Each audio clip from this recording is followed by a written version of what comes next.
Hello and welcome in on this Wednesday. Dan Hardenbrook glad to have you along as we take a look at your latest local news from around the region. It is your Newberry News Update on M123 FM. Your Wednesday news headlines brought to you by your three-time award-winning local newspaper of the year. It's the Newberry News. Let's check out this week's front page headlines. Her legend lives on, looking back on the 50th anniversary of the sinking of the Edmund Fitzgerald.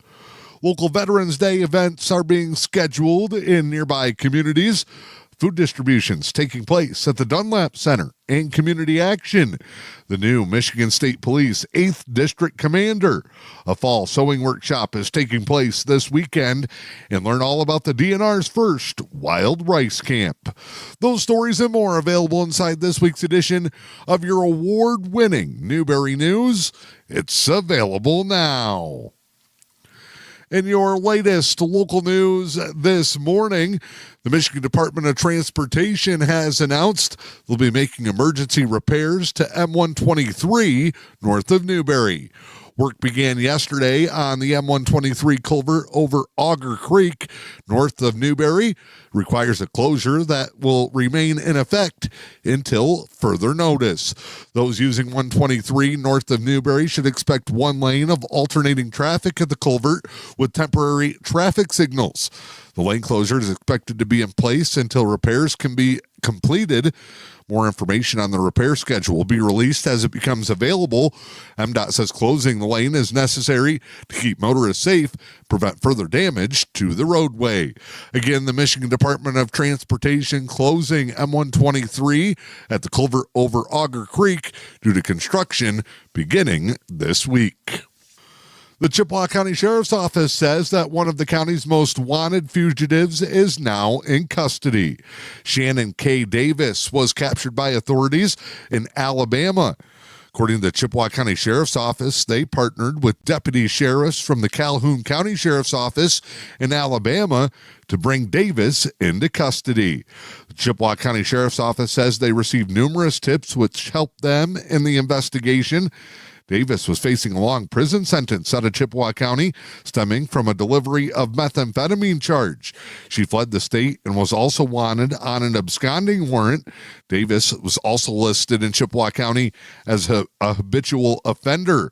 Members of the Calhoun County Sheriff's Office and the Chippewa County Sheriff's Office located and arrested Davis in Alabama yesterday. Chippewa County Sheriff's Office says that they want to thank law enforcement partners at the Calhoun County Sheriff's Office in Alabama. They're reminding the community that Davis is innocent until proven guilty. The Michigan State Police making multiple arrests on child sexually abusive material related cases. The Eastern UP, Michigan State Police Computer Crimes Unit and its Internet Crimes Against Children Task Force are announcing the arrest of 29-year-old Mason Lee Charles Harger Laporte of Rudyard.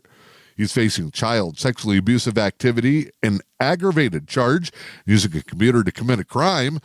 Police say that Harger Laporte was arrested following an investigation which was initiated when they learned that he was receiving child sexually abusive material online. A search of the residence resulted in digital evidence being seized, and the activity was confirmed. Harger Laporte is charged with 2 counts of possession of child sexually abusive activity, aggravated, and 1 count of using a computer to commit a crime.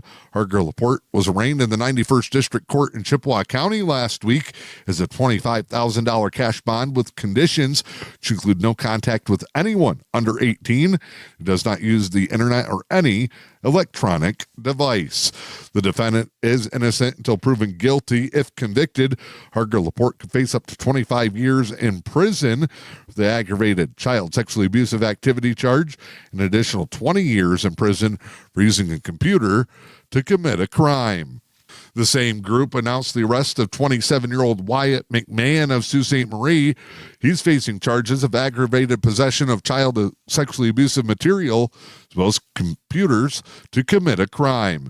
McMahon was arrested following an investigation which was initiated when it was learned he was receiving child sexually abusive material online as well. Search of McMahon's residence resulted in digital evidence being seized. The activity was confirmed. McMahon facing 3 counts of aggravated possession of child sexually abusive material, 1 count of using a computer to commit a crime. He was arraigned last week in the 91st District Court with a $25,000 cash bond. His conditions also include no contact with anyone under 18, that he does not use the internet or any electronic device. Feeding America will be back in Schoolcraft County for their latest Schoolcraft Feeding America food distribution. That'll take place today from 10 a.m. until 11:30.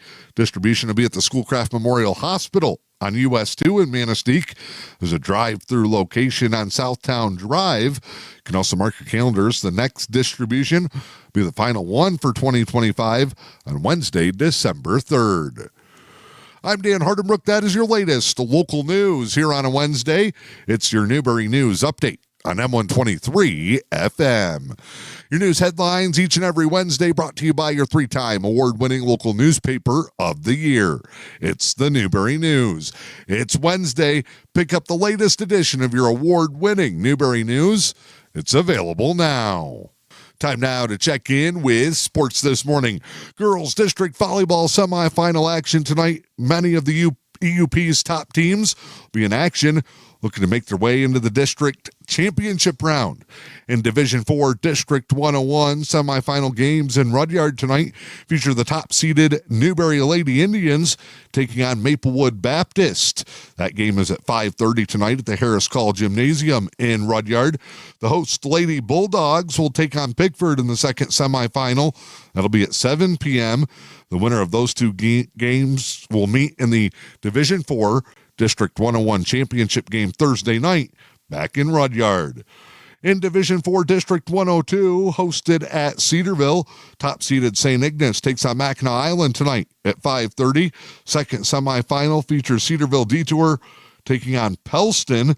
Those two winners also play in a district final Thursday night at 7 o'clock.